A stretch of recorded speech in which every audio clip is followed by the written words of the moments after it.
ತುಮಕೂರಿನಲ್ಲಿ ನಾಪತ್ತೆಯಾಗಿದ್ದ ಮಹಿಳಾ ಪಿಎಸ್ಐ ಪತ್ತೆ ಎಲ್ಲಿದ್ರೂ ಗೊತ್ತಾ? ತೀವ್ರ ಆತಂಕ ಮತ್ತು ಕುತೂಹಲಕ್ಕೆ ಕಾರಣವಾಗಿದ್ದ ಮಹಿಳಾ ಪೊಲೀಸ್ ಸಬ್ ಇನ್ಸ್ಪೆಕ್ಟರ್ ನಾಪತ್ತೆ ಪ್ರಕರಣ ಸುಖಾಂತ್ಯವನ್ನ ಕಂಡಿದೆ.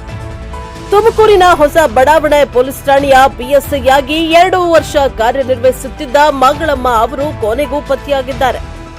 ನಿನ್ನೆ ಬೆಳಿಗ್ಗೆ ಡಿವೈಎಸ್ಪಿ ಕಚೇರಿಯಲ್ಲಿ ಮೀಟಿಂಗ್ನಲ್ಲಿ ಭಾಗಿಯಾಗಿದ್ದ ಮಂಗಳಮ್ಮ ಅವರು ಸಭೆಯ ಮಧ್ಯೆ ಇಂಪಾರ್ಟೆಂಟ್ ಫೋನ್ ಬಂದಿದೆ ಎಂದು ಮೀಟಿಂಗ್ನಿಂದ ಹೊರಬಂದಿದ್ರು.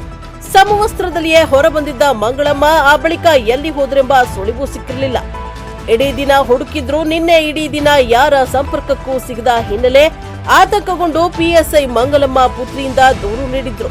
ಹುಡುಕಾಟದ ಬಳಿಕವೂ ತಾಯಿ ಪತ್ತೆಯಾಗಿರುವುದು ಕಂಡು ಮಗಳು ಕೊನೆಗೆ ಪಿಎಸ್ಐ ಮಂಗಳಮ್ಮ ಅವರ ಮಗಳು ಹುಡುಕಾಟ ನಡೆಸಿದ್ರು.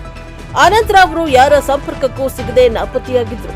ತಾಯಿ ಮನೆಗೆ ಬಾರದೆ ಮತ್ತು ಫೋನ್ ಕರೆಗೂ ಲಭ್ಯವಿಲ್ಲದ ಕಾರಣ ಆತಂಕಗೊಂಡ ಮಂಗಳಮ್ಮ ಅವರ ಪುತ್ರಿ ನಿನ್ನೆ ರಾತ್ರಿ ಹೊಸ ಬಡಾವಣೆ ಪೊಲೀಸ್ ಠಾಣೆಯಲ್ಲಿ ನಾಪತ್ತೆ ಪ್ರಕರಣ ದಾಖಲಿಸಿದ್ರು.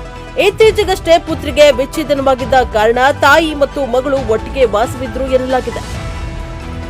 ಪ್ರಾಥಮಿಕ ಮಾಹಿತಿ ಪ್ರಕಾರ ಮನೆಯಲ್ಲಿ ನಡೆದಿದ್ದ ಕೌಟುಂಬಿಕ ಕಲಹದಿಂದ ಮಂಗಳಮ್ಮ ಅವರು ತೀವ್ರ ಮನನೊಂದಿದ್ರು ಎನ್ನಲಾಗಿದೆ. ಇದೇ ಕಾರಣಕ್ಕೆ ಅವರು ಯಾರಿಗೂ ತಿಳಿಸದೆ ಮನೆ ಬಿಟ್ಟು ಹೋಗಿರಬಹುದು ಎಂಬ ಶಂಕೆ ಕೂಡ ವ್ಯಕ್ತವಾಗಿತ್ತು.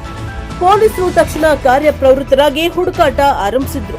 ತೀವ್ರ ಹುಡುಕಾಟದ ನಂತರ ನಾಪತ್ತೆಯಾಗಿದ್ದ ಪಿಎಸ್ಐ ಮಂಗಳಮ್ಮ ಅವರು ಚಿಕ್ಕಮಗಳೂರಿನಲ್ಲಿರುವ ತಮ್ಮ ಸಂಬಂಧಿಕರ ಮನೆಯಲ್ಲಿರುವುದು ಪತ್ತೆಯಾಗಿದೆ. ಮನಸ್ತಾಪದಿಂದ ಬೇಸತ್ತು ಅವರು ಅಲ್ಲಿಗೆ ತೆರಳಿದ್ರು ಎಂದು ತಿಳಿದುಬಂದಿದೆ. ಸದ್ಯ ಪೊಲೀಸರು ಮತ್ತು ಕುಟುಂಬಸ್ಥರು ನೆಟ್ಟುಸಿರು ಬಿಟ್ಟಿದ್ದಾರೆ.